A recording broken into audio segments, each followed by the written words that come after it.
이사야 26장 1절에서 7절 한 절씩 읽도록 하겠습니다. 그날의 유다 땅에서 이 노래를 부르리라. 우리에게 견고한 성읍이 있으며 여호와께서 구원을 성벽과 외벽으로 삼으시리로다. 너희는 문들을 열고 신을 지키는 의로운 나라가 들어오게 할지어다. 주께서 심지가 견고한 자를 평강하고 평강하도록 지키시리니 이는 그가 주를 신뢰함이니이다. 너희는 여호와를 영원히 신뢰하라. 주 여호와는 영원한 반석이심이로다. 높은 데 거주하는 자를 낮추시며 솟은 성을 헐어 땅에 엎으시되 진토에 미치게 하셨도다. 발이 그것을 밟으리니 곧 빈궁한 자의 발과 공패한 자의 걸음이리로다. 하겠습니다. 의인의 길은 정직함이요 정직하신 주께서 의인의 첩경을 평탄하게 하시도다. 아멘. 네, 오늘은 2023년도의 마지막 날, 마지막 주일입니다. 지난 주일에 어느 성도님이 우리 교회는 성구 영신 예배를 안 드립니까? 라는 질문을 주셨어요. 자, 저는 올해는 좀 힘들 것 같아요. 미국 교회 또 허락도 받아야 되고 이렇게 말을 살짝 흐리긴 했는데 정말 미안하고 미안했어요. 그렇죠? 성도님의 그 예배를 사모하는 마음과 더불어서 또 예배로 한 해를 마무리하고 또 새해를 맞이하고자 그런 기도와 다짐과 결단으로 한 해를 이렇게 끝과 시작을 하고 싶은 그런 마음이 느껴졌기 때문이죠. 너무나 귀한 마음이지 않습니까? 그래서 2024년도에는 올해는 못 드리지만 내년도에는 꼭 홍문영 예배 드려야 되겠다라는 마음을 먹어봅니다. 네. 아멘이 좀 약한 것 같아가지고 별로 사모하신 분이 한두 분밖에 없는 것 같아요. 내년에 꼭 드려봅시다. 네, 감사합니다. 그럼 드려야죠. 네. 어쨌든 한 해를 마감하고 우리가 한 해를 시작하는 그런 시점에 있죠. 이런 시점에 믿는 사람들이나 그렇지 않은 사람들이나 할 것 없이 누구나가 아쉬움이나 또 기대를 가지기 마련입니다. 후회하면서도 또 아쉬워하고 또 새로운 다짐이며 결단을 합니다. 어떤 이들은 해가 올라오는 것을 보면서 한국에는 그 정동진이라는 데는 길이 메인다 그래요. 어떤 그런 기대와 열심들이 있는 거죠. 어떤 이는 건강을 지키기 위해서 내년도에는 좀 가까이 했던 것을 좀 줄여야 되겠다. 뭐 술이며 담배며 줄여야 되겠다. 그렇게 마음 먹는 분도 계세요. 운동을 열심히 해야 되겠다. 내년은 좀 더 열심히 살아봐야지. 그런 다짐을 하고 올해는 또 내년에는 정말 열심히 공부를 해서 장학금이라도 한번 타봐야지 하는 그런 학생들도 있을 거예요. 우리 성도들 역시도 반성이며 결단이라는 것을 합니다. 그런데 우리의 결단은 세상 사람들과는 좀 달라야 되겠죠. 한마디로 우리의 결심은 거룩한 결심이 되어야 한다는 것입니다. 거룩함이라는 게 붙어서 뭔가 거창하게 느껴지는데 거기에는 이유가 있는 거죠. 그 기준이 다르기 때문이에요. 우리의 모든 삶의 이유와 방법과 그 결국은 오직 하나님, 그 하나님의 말씀에 달려있기 때문입니다. 말씀으로 돌아가는 거죠. 말씀 앞에서 우리의 교만과 어리석음들을 내려놓고 또 말씀을 통해서 우리가 지혜와 힘을 얻고 말씀으로 우리가 우리의 삶들을 어떻게 일구어 나갈지를 인도함을 받는 겁니다. 그 모든 거에 기준이 되는 것은 말씀이 되는 거죠. 그래서 우리가 아쉬움이 있습니까? 말씀 앞에 아쉬움이에요. 결단이 있습니까? 말씀 앞에 결단이 되어야 하는 줄 믿습니다. 그 말씀을 통해서 우리가 다시 한번 확인하고 또 다짐해야 돼. 그런 마음의 자세가 어떤 것이, 믿음의 자세가 어떤 것인지 함께 살펴보기를 원합니다. 첫 번째로 약속의 주체가 누구인가? 하나님이 우리에게 주셨는데 그 약속의 주체인 하나님이 누구인가를 아는 거예요. 하나님의 약속을 발견하고 그 모든 약속의 중심에 하나님의 계심을 기억한 자는 것입니다. 본문 말씀에 나오는 이스라엘의 지금 처해 있는 상황이 바벨론에서 포로로 되어 있는 그런 상황입니다. 그때 하나님의 약속의 말씀이 선포되었어요. 1절입니다. 다 같이 함께 읽겠습니다. 시작. 그날에 유다 땅에서 이 노래를 부르리라. 우리에게 견고한 성읍이 있으며 여호와께서 구원을 성벽과 외벽으로 삼으시리로다. 아멘. 지금 말씀에서 하나님은 이스라엘 백성들에게 정말 어마어마한 약속을 주고 계십니다. 그 날이에요. 그날. 그날이 언제일까요? 그들 앞에 펼쳐질 미래의 때입니다. 그때가 되면 이스라엘 백성들이 바벨론이 아니라 유다 땅에서 노래를 할 것이다. 그 말씀을 주고 있는 거죠. 포로로 잡혀 있는 상태에 있는데 그들이 지금 바벨론이 아니라 고향 유다 땅으로 돌아가서 그곳에서 노래를 하는 겁니다. 해방의 노래를 부르는 거죠. 그들에게 그때가 분명히 올 것임을 말해주고 있는 것입니다. 또한 견고한 성읍이 있다라고 말하고 있어요. 자유를 얻어서 고향으로 돌아갈 뿐만 아니라 더 이상 이방의 바벨론과 같은 그런 이방 민족의 침입을 두려워하지 않을 정도로 견고한 성벽이 있어서 그들을 지켜준다는 거죠. 보호받는다는 그런 약속이었습니다. 언젠가 그날이 오면은 그 행복한 날들이 그들에게 펼쳐질 것이다. 그런 황금빛 약속이었어요. 이 약속은 분명 그들 백성들의 가슴을 뛰게 만들었을 것입니다. 그런데 이런 종류의 약속들에 대해서 그 당시를 살았던 이스라엘 백성들 모두가 위로를 받았다? 살아갈 힘을 얻게 되었다? 아니겠죠. 문제는 그날이에요. 언제인지 모르는 그 막연 때문에 사람들은 의심하고 또 의심하였을 거예요. 위로받기는커녕 그 마음이 이전보다 더 완고해지고 부정적이 되었을지도 모르겠습니다. 이런 것을 우리는 희망 고문이라는 그런 표현도 사용하지요.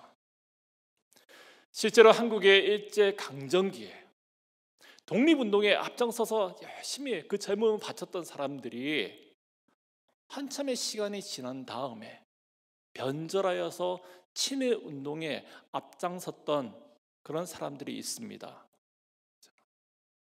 그들이 주장하는 바가 바로 그것이었어요. 조선이 독립할 가능성이 없어 보인다.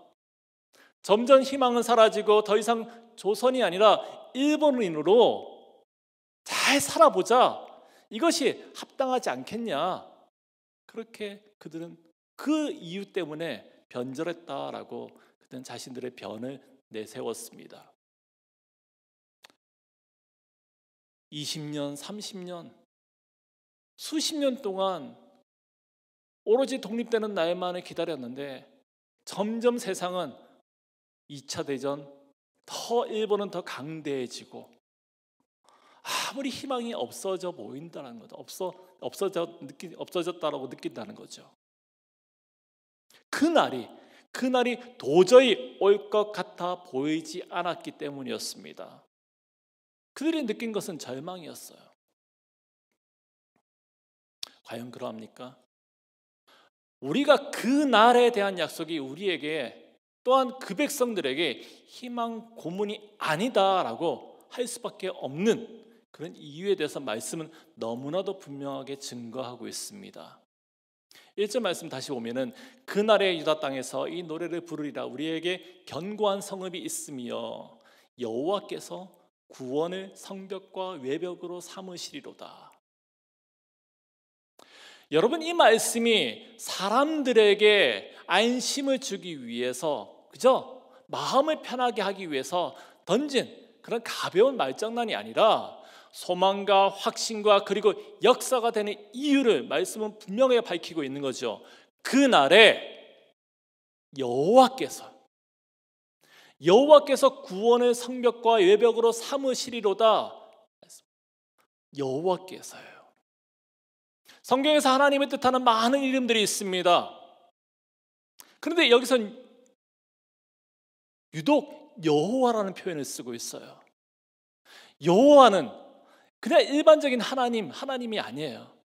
절대적인 그런 하나님, 능력의 하나님, 창조주 하나님, 세상의 어떤 신들과 감히 비교할 수 없는 유일무이하신 세상 모든 것을 운행하여 나가시는 그 능력의 하나님을 뜻하는 말입니다. 그 하나님이요, 그 하나님의 말씀과 같이 친히 성벽의 외벽과 내벽으로 지켜주신다는 거죠. 그렇죠? 하나님이 친히 돌봐주시기 때문이라는 것입니다. 이 약속은 노예라는 비참한 삶을 살고 있는 이스라엘 백성들에게도 잠시 고통 중에 웃을 수 있는 희망의 이유로 남는 것이 아니라 정말 틀림없는 하나님, 여호와 하나님의 승리의 약속이었다는 것입니다. 반드시 이루어진다라는 이스라엘 백성들을 향한 분명한 미래였습니다. 약속이었습니다. 그 말씀과 같이 그 여호와, 그 능력의 이름이 그 일을 이루실 것이기 때문이었습니다. 저는 2023년이 개인적으로 정말 하나님께서 그 일을 행하시고 인도하시고 또 누리게 만드시는구나, 그 사실을 너무나도 분명하게 경험하였던 그런 한 해였습니다. 우리 컴패니언 처치를 계획하시고 시작하시며 또 인도해 나가실, 또 부흥케 하실 그분은 분명 우리 주 하나님 여호와이신지 믿습니다. 저의 기대와 고민과 계획 그리고 그 모든 에너지가 아니라 하나님의 일하심이 오늘의 우리 예배 공동체를 이끌어 나가시는 그 주체가 되신다는 사실을 우리 함께 믿음으로 고백하기 원합니다. 저는 이 하나님께서 일하신다라는 이 하나의 명제가 우리 교회가 언제까지나 고백되는 것이 되기를 소망합니다. 저는 우리 함께하는 교회, 우리 컴패니언 처치가 앞으로 계속 변하고 또 변할 것이라고 예상합니다.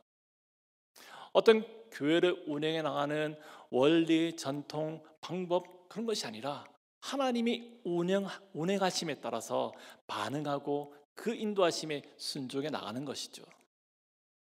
예를 들자면 우리가 드리는 예배 순서만 하더라도 이게 고정된 것이 아니잖아요. 예배를 통해서 우리가 더 하나님께 더 집중해서 예배를 잘 드릴 수 있다면 얼마든지 바꿀 수 있는 거예요. 은혜만 누릴 수 있다면, 하나님에게 흡족하게 할 수만 있다면 얼마든지 우리는 반응할 수 있는 겁니다. 그럼에도 흔들리지 않는 분명한 하나의 약속이 있다면 하나님께서 우리 함께하는 교회를 온전한 예배 공동체로 세워 나가신다는 사실입니다. 저는 그 약속을 믿습니다. 저와 우리 모두가 그런 믿음을 가지고 나가기를 소망합니다. 어떤 누군가의 기대가 아니라 하나님의 약속을 붙들고 나가는 것입니다. 두 번째로 믿음의 마음을 굳게 하는 것입니다. 3절입니다. 주께서 심지가 견고한 자를 평강하도록 지키시리니. 아멘. 먼저 심지가 견고한 자가 되라라고 말씀하고 있어요. 심지가 굳은 자에게 승리의 계가를 부를 날을 주시고 또 견고한 성읍을 주시사 평강의 평강으로 하나님께서 인도하시겠다는 것입니다. 심지가 굳다는 말, 그 마음이 흔들리지 않는다는 뜻이겠죠. 하지만 사람의 마음은 참 간사하지 않습니까? 시시각각으로 변해요. 저 역시도 저의 마음이 얼마나 간사하게 또 흔들리고 또 흔들릴지 모르겠어요. 앞서 말씀드린 바와 같이 예배 공동체를 향한 하나님의 분명하신 약속을 붙들고 한 주 한 주 나아가고 있지만 솔직히 얼마나 고민스러운지 몰라요. 마치 살얼음 판을 걷는 듯한 느낌을 받을 때도 있습니다. 개척교회를 하고 있는데 우리 동참하고 있는 성도들이 그들에게 이런 나의 행동이 상처가 되지는 않을까. 주일을 지나고 나서 내가 오늘 이런 말을 하지 말았을 걸 하는 후회가 확 몰려올 때가 있어요. 또 이런저런 행사를 진행하면 더 잘 되지 않을까. 이것만 했더라면 성도들이 갑자기 이 자리가 가득가득 채워 나갔을 텐데 하는 그런 것도 있죠. 이렇게 본다면 제가 제일 믿음이 없는 사람 같아요.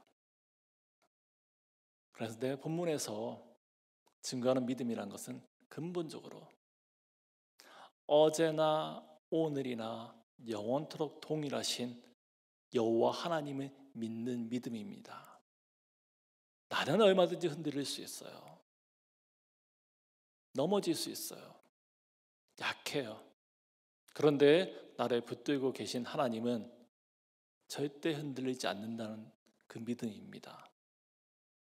내가 어떻다 할지라도 하나님은 나를 붙들고 계시다는 거예요. 네? 그러한 믿음으로 나아갈 때 하나님께서는 우리에게 승리의 계가를 부르도록 이끌어 주실 줄 믿습니다. 네? 너무나도 분명하게 말씀하고 있잖아요. 구원으로 성벽과 외벽을 삼은 성읍으로 만들어 주신다는 거죠. 여러분, 믿음의 마음을 굳게 하시기 바랍니다. 굳은 믿음을 가진 자에게 하나님은 승리의 그 노래를 부를 수 있는 나를 주실 것이고 또 든든한 성읍으로 우리를 지켜 보호하여 주실 것입니다. 우리 함께하는 교회 공동체 하나님께서 그렇게 세워 나가실 줄 믿습니다. 세 번째로 하나님께 맡기는 겁니다. 4절입니다. 너희는 여호와를 영원히 신뢰하라. 주 여호와는 영원한 반석이심이로다. 아멘. 여호와만을 의뢰하고 신뢰하라고 말씀을 증거하고 있습니다. 여호와를 신뢰하라, 여호와를 의지하라는 말은 여호와를 믿고 전적으로 그분께 맡겨드리는 것입니다. 왜 그렇습니까? 여호와만이, 하나님만이 우리가 영원히 신뢰할 수 있는 유일한 분이시기 때문입니다. 주님만이 영원한 목자이기 때문입니다. 우리가 따르고 그 길에 우리의 삶 전체를 맡겨드릴 수 있는 유일한 이유가 되기 때문입니다. 선한 목자이기 때문이죠. 우리의 힘으로는, 우리의 재주로는 앞에서 말씀드렸던 계가를 부른다거나 견고한 성읍을 얻을 수가 없습니다. 여호와께서, 하나님께서 허락하셔야 돼요. 하나님께서 만사를 이루어 나가도록 인도해 주셔야만 합니다.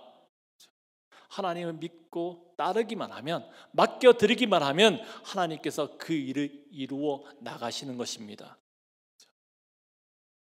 그래서 그 방법이 무엇일까? 하나님께 전적으로 맡겨드리는 것이 무엇일까? 가장 쉬운 방법이 뭔지 아세요? 가장 쉬운 방법 뭘까요? 기도하는 거죠.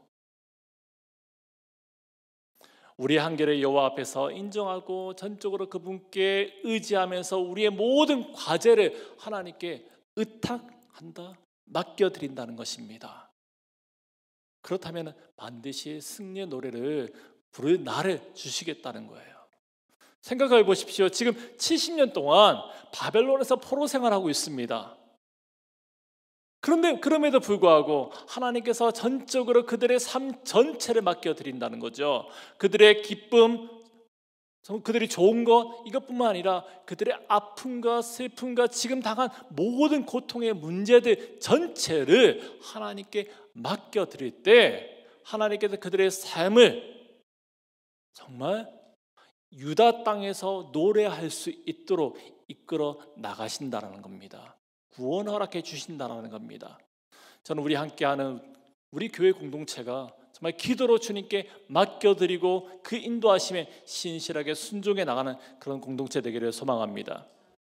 저는 우리 교회가 개척 모임을 시작하고 지금까지 몇 달의 시절에 돌아오면은 정말 제일 반성하고 또 반성하는 것 중에 하나가 참 기도를 많이 하지 못하였다는 데 있습니다.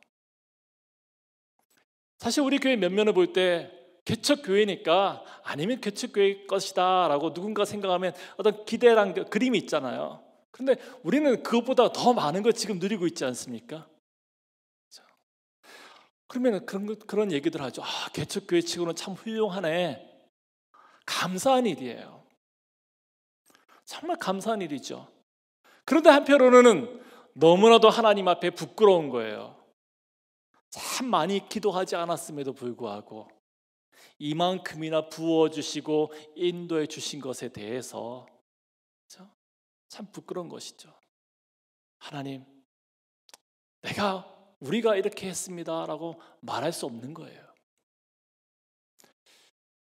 여러분, 우리 함께하는 교회에 대해서 많은 염려와 걱정이 있음을 알고 있습니다. 그러나 말씀을 통해서 또 한 번 확인할 수 있는 하나의 사실은 하나님 여호와의 약속을 믿는 것입니다. 하나님께 맡겨드리는 것입니다. 우리의 기도가 정말 하나님의 뜻을 구하고 그 일하심에 우리가 반응하고 순종해 나가는 그런 움직임이 되기를 소망합니다. 그럴 때 약속하신 대로 하나님이 우리를 향한 그 기대와 계획하신 대로 놀라운 축복의 길로, 부흥의 길로 인도해 나가실 줄 믿습니다. 마지막으로 정직하게 행하는 거예요. 7절입니다. 같이 읽겠습니다. 시작. 의인의 길은 정직함이요 정직하신 주께서 의인의 첩경을 평탄하게 하시도다. 아멘. 말씀에서는 끝까지 의인의 길로 가라고 하고 계십니다.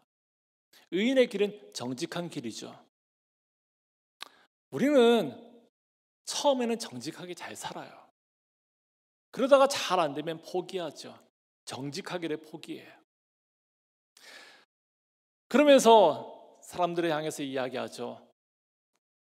그게 잘 사는 게 아니야. 생각을 좀 고쳐먹고 다르게 보면 조금 쉽게 살라라고 교훈할 때가 있어요. 근데 말씀은 우리에게 끝까지 그 길을 가라라고, 정직한 길을 가라라고 말씀하고 있습니다. 저는 우리 함께하는 교회 공동체 지금까지도 잘해 오셨는데 정말 주님께서 부르시는 그 날, 주님이 이 땅에 임하시는 그 날, 그때까지 끝까지 정직히 행하는 그런 공동체 되기를 소망합니다. 정직이 무엇인가요? 거짓말하지 않는 거예요. 부정 저지르지 않고 착한 일 하는 거예요. 물론 맞습니다. 그런데 하나님 앞에서 정직이란 건요, 세상적이지 않는 거예요. 하나님 나라의 방식대로 살아가는 겁니다. 그 가운데 일부분이 거짓말하지 않고 깨끗하게 행동하는 거예요. 하나님 나라의 원리에 있어서 정직이란 것은 세상적이지 않는 거죠. 세상적인 지혜와 계략을 세우고 쉬운 길로 나가지 않는 것입니다. 비록 어렵고 힘들다 할지라도 좁은 길, 어려운 길, 높아지는 길, 편안한 길이 아니라 좁은 길로, 어려운 길로, 또는 그것이 때로는 힘들고 고난의 길이라 할지라도 그 길로 기꺼이 나가는 것입니다. 우리에게 너무나 좋은 교과서가 있잖아요. 철로역정. 전 참 오래전에 만들어진 책인데 정말 그 이유가 있는 것 같아요. 성경 다음으로 세계에서 가장 잘 팔리는, 많이 팔렸던 책이란 그 이유가 있는 것 같아요. 그 원리가, 그 주인공이 끝까지 그 길을 가잖아요. 그 길 가는 도중에 여러 가지 유혹이 되는 넓은 길, 편안한 길, 화려하고 영광스러운 길들이 다 있어요. 그런 가운데 주인공은 넘어지기도 하고요, 구렁텅이에 빠지기도 하고요, 또 저 길로 갔다가 다시 돌아오기도 하고요. 그럼에도 불구하고 끝까지 가는 거예요. 왜? 그 길은 하나님을 만날 수 있는 길이기 때문에, 그 영원한 성읍에 갈 수 있는 유일한 길이기 때문입니다. 우리가 우리의 모든 행함의 원칙과 방향들이, 우리 교회가 나아갈 때 방향들이 정말 하나님이 기뻐하시는 그 정직한 길이 되기를 소망합니다. 오늘 우리에게 주신 말씀과 같이 심지가 굳은 믿음의 사람이 되기를 소망합니다. 전적으로 하나님만을 신뢰하면서 그분께 우리의 모든 삶을 맡겨드리는 것입니다. 누가 뭐라 할지라도 믿음의 길을 가기를 간절히 축원합니다. 정직한 자의 삶을 포기하지 말자는 거죠. 그러면 우리의 삶이 어떠하든지 결국에는 우리가 마지막에 하나님 앞에서 기쁨의 노래를 부르고요, 또 구원의 그 즐거움들을 맛보아 누리게 될 줄 믿습니다. 우리 교회 공동체 역시도 그날이 되면 이 땅에서 소망이 되는 거룩한 하나님의 꿈터로 만들어 나가실 줄 믿습니다. 그 꿈을 가지고 우리 함께 또 2024년도 함께 달려가 보기를 간절히 소망합니다.